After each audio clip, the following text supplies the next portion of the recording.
Up next, we'll engage with Mr. Festus Bello, a seasoned business analyst joining us from London.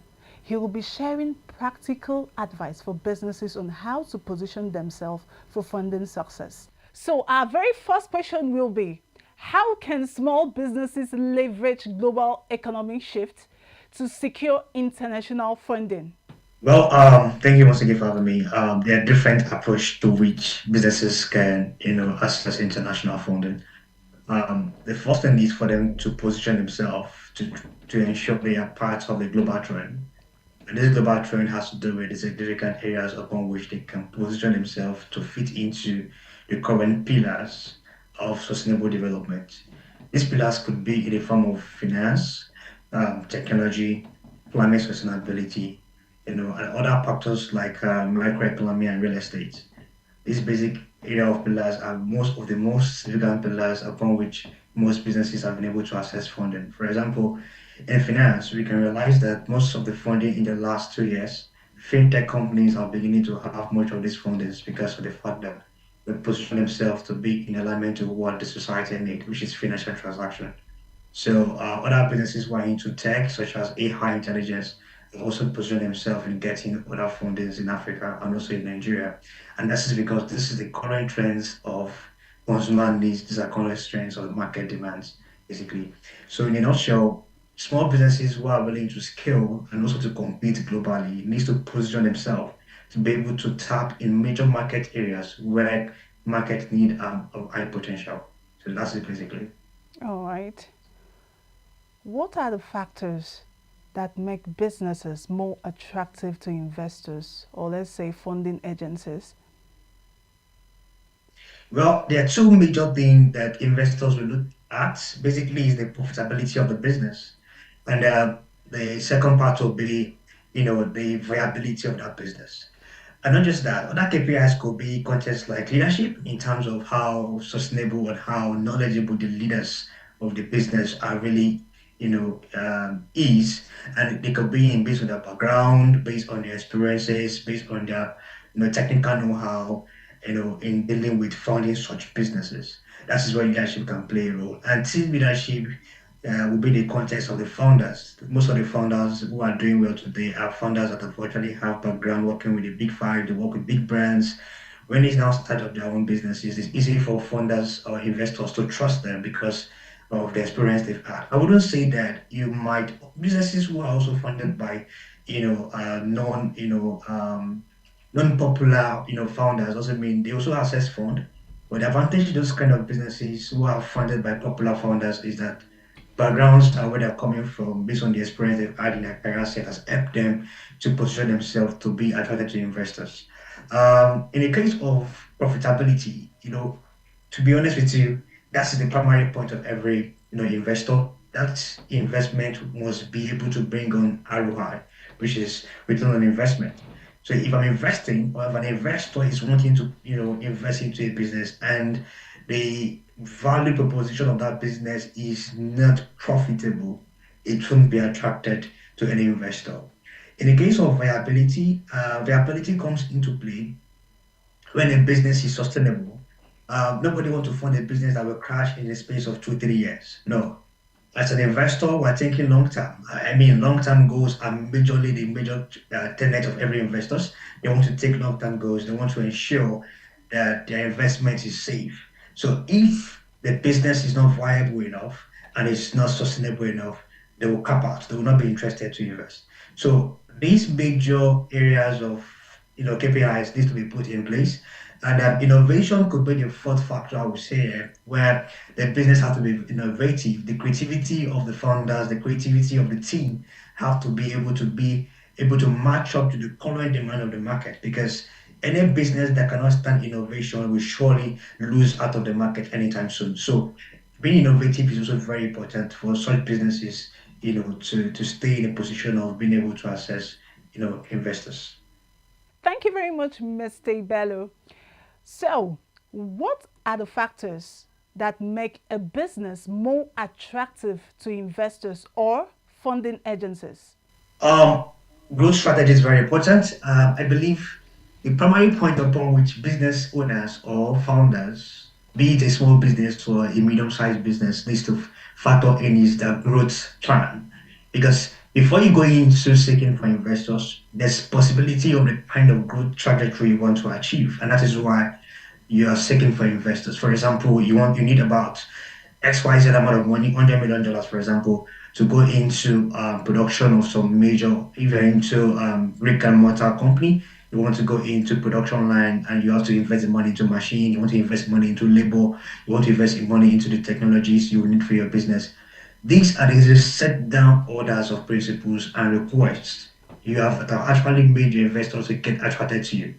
But the mistakes most founders is that they then spend this money on things that are not necessary, or they go outside the blueprint of their growth plan and begin to do what is unnecessary.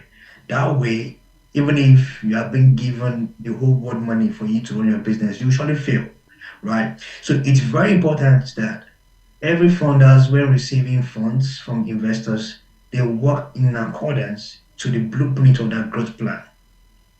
They're not just that. When getting a financial expert is very important because I wouldn't say that founders cannot be able to manage money, but sometimes when it comes to fund and management of finances, it's very key for such founders to be able to get financial experts who can help them to understand the numbers. And apart from the fact that these numbers are well managed, these numbers can should be well managed to define the interests of the investors and also the interest of the customers in ensuring that they're solving the problem of the market while also being profitable and always staying afloat in meeting up to the financial target. So basically, the growth plans will cover things like some KPIs, such as performance indicators, that could be able to guide the businesses in ensuring that they do not lose any fund being given to them, irrespective of market hazard or competitors. They can be able to stay afloat and against the economic hardship like inflation and the rest of them, which may affect, but notwithstanding, if they are being, very careful in their spending, analysis and ensuring that every investment being made have a return on investment, they'll be able to stay afloat despite the economic hardship. All right, so we move to the next question. As a business analyst, what steps should businesses take to ensure sustainable growth after receiving funding? In a country like Nigeria, I wouldn't say to save, well, to the interest of the business owners, saving their money in foreign currency could be a help.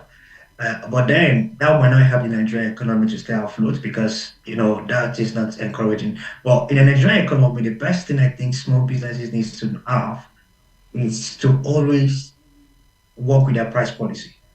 Now, you can always adjust the price policy to fit with the current inflation rate. For example, if a price margin of your business is between 15%, and the inflation is that today right now is about 27%, if I'm not mistaken. The Nigerian inflation rate is going about 27%. That means that it will take you about two sales of your current price margin of 15% to be able to beat up the inflation based on the cost of purchase of supplies and restocking. That means that it will be so difficult for you to stay, competitive in such market. So the best thing to do is that for you to be able to stay afloat in every inflation environment or inflation economy, let the inflation rate determine the price of the product. That way, you'll be able to stay afloat and be able to beat against inflation. That means if I'm putting XYZ amount of money, if I'm putting 10 naira into my cost of production, and inflation is telling me 27%, I should be selling my price, which is being produced at 10 naira at the rate of roughly maybe 37 naira. That shows that if I'm selling at that rate, I'll be able to stay afloat against inflation. Even though how inflation keeps getting high, it will also affect the price of my produce. That is the one about the price strategy. Apart from price strategy, the only way they can also beat inflation is to always buy. For small businesses, this might not work for them because you don't buy, supplies and keep in your warehouse. Because if you're buying supply at a cheaper rate, I mean, I'm referring to like raw materials for your production, for those who are into manufacturing, right? Now, when you buy raw materials at a cheaper rate, maybe at a far distance environment, and you store in your warehouse, it helps you to prepare you ahead of ensuring that you have enough, produce or raw materials for you to manufacture your produce. And that means that if those materials are bought at a very cheaper rate before the new inflation has begun to arise, it means that you've been able to settle down. Your competitors are selling at a higher price, but rather you are selling at a lower price because the raw materials you're using were bought a long time ago. And then the price upon which they were bought is cheaper compared to what is being sold for now. So big businesses end up buying, their supplies or their raw materials for production at a very high volume, upon which they can be able to store in their warehouse and begin to use them gradually and gradually and gradually. That way, they help to beat inflation and the cost of, restock. All right. Before we leave you, Mr. Bello, there are businesses they're planning and they're trying to receive funding for their enterprises. I want you to use Okay. 1 minute and advise them how to position themselves to be able to gain this funding for their businesses easily. Now, my advice, maybe for every founder, African founder out there who is willing to seek for fund is having the ability to position their business in ensuring they get innovators, demand. Now, first and foremost, you have to make sure that you understand your business very well. What problem are you solving? And having understand the problem you're solving, you need to come up with a product market fit strategy. That your product is not just about creating what you're selling, but rather ensuring that your product meets the market's criteria and the market demand. Thereafter, get a very good teams who are ready to do the job, who are ready to pay the price, and being able to hustle themselves out to ensure that the leadership of of the company is well met. Then you can now position yourself by seeking for investors who are willing to, who have the interest of your sector at heart. The sector of your operation will determine the kind of investor you seek for. For example, if you're working in the fintech space, and you're looking for investment or investors, you have to ensure that you still know your growth plan within the fintech industry and you make research of investors available in the fintech space. Look into the KPIs, look into the checklist and criteria that you need to meet and tailor your growth plan, your pitch deck to meet up their expectations. And most likely, I will tell you is that you need to go and also make your research by looking into YouTube videos of, we have the Lion chart and the rest of them on YouTube that you can walk through these processes for you to create a very good pitch deck, make a good rehearsal, and put yourself in the limelight of ensuring that you position yourself for these investors to see what you're doing, what you're building, and then I'm very sure, with the grace of God, you also be able to get this opportunity to get investment for your business. All right. Thank you very much, Mr. Festus Bello. It was good to have you on Market Thank you for TV. having me. All right. Thank you.